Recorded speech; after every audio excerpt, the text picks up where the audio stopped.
Hello and welcome to Ott and Math. In this edition of Ott and Math, we're going to talk about arithmetic and geometric series and their sums. All right, so just a refresher, a sequence is a function whose domain is a set of consecutive integers.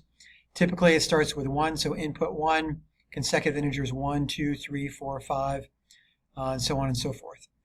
The values in the range or the outputs are going to be called the terms of the sequence. So the range in a case might be 2, 4, 6, 8, 10. An infinite sequence has an infinite number of terms, and a finite sequence has a finite number of terms. All right, so the series is defined as the sum of the terms of the sequence. So if we want to define the sum of the terms in the sequence in this particular function, so 1, 2, 2, 4, 3, 6, 4, 8, 5, 10, then we would add these together. 2 plus 4 is 6, plus 6 is 12, plus 8 is 20, plus 10 is 30. Okay, so an infinite series has an infinite number of terms, and we'll talk about how an infinite series can actually have a finite value, and a finite series has a finite number of terms. So the formula for an arithmetic series is going to be a finite series. Some of the terms in the arithmetic sequence is called arithmetic series, and the rule for an arithmetic series is the sum S sub n is equal to, so of n terms, is equal to n the number of terms times the first term plus the last term divided by 2. So S sub n, the sum of n terms, is equal to the number of terms times the first term plus the last term divided by 2. All right, so let's take a look at a table of values. Input 1, output 2, input 2, output 3. So what is the series? Is it arithmetic, geometric, or neither? And then let's figure out a rule for this. So think about this for a moment. All right, so we can see that there's a common difference, so it's going to be an arithmetic series. So we're going to use the arithmetic rule. So we're going to, if we wanted to write the explicit series, then we're going to find the sum. So there are 7 terms. First term is 2, last term is 8, divide by 2. 10 divided by 2 is 5. 5 times 7 is 35. And you can evaluate this on your own if you want to check. 2, 5, 9, 14, 27, 35. Okay. All right, so I want you to find the arithmetic series here. I alternate between t sub 1 and a sub 1, but it doesn't matter what the letter value is. So t or a. Sum is typically s. So the sum of 10 terms, first term is 1, last term is 39.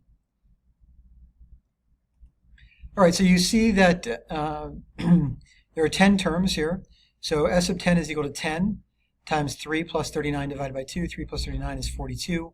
42 divided by 2 is 21. 21 times 10 is 210. Okay, next problem. Sum of the first 200 terms. T sub 1 is 18. T sub 200 is 472. Pause here. All right, so 200 times 18 plus 472 over 2, and you end up with 49,000. Okay, find the arithmetic series here. So 3, first is 3, last is 99. All right, so the trick here is finding out how many terms there are. So that's what we need to find out, is we need the n for the number of terms. So what we're going to do is we're going to find the common difference, arithmetic series. 7 minus 3 is 4. 4 is the common difference. Then I'm going to take 99 minus 3, first term, subtracted from the last term, divided by the common difference, and I end up with 24 terms between these two. Now, there are 24 terms between 3 and 9, so we have to go back and count 3 as well. So we're going to add one more term in, and this is where the common error occurs. So there are actually 25 terms total, or 25 terms total. So the sum of the first 25 terms would be 25 times the first term 3 plus the last term 99 divided by 2. And we end up with 1,275 as our sum. Okay, so now we're going to talk about geometric series. Geometric series is the sum of all the terms in a geometric sequence. And we're going to find first, at least in this lesson, the finite sum, or sum of a finite geometric series. We'll talk about infinite geometric series later. So the sum of the n terms in the sequence, geometric sequence, is going to be equal to the first term times 1 minus the common ratio to the power of the number of terms in the sequence over 1 minus the common ratio. All right, so find the geometric series here. S sub 20, t sub 1 is equal to 1, r is equal to 2. All right, so S sub n is equal to a sub 1 times 1 minus r to the n over 1 minus r. I have 1 is t sub 1, 2 is r, 20 is the number of terms. And you end up, divided by 1 minus 2, you end up with 1,048,575. So we really should just change this to be 20 here. Okay, we're going to move on. Next question. S sub 20 is, we're going to find S sub 20.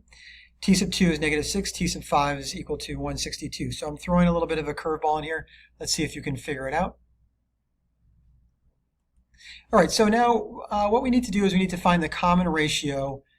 We need to find t sub 1. So those are the values. If we go back to our formula, right, we need a sub 1 and we need the common ratio. And we have neither a sub 1 nor the common ratio in this example, so we have to find both.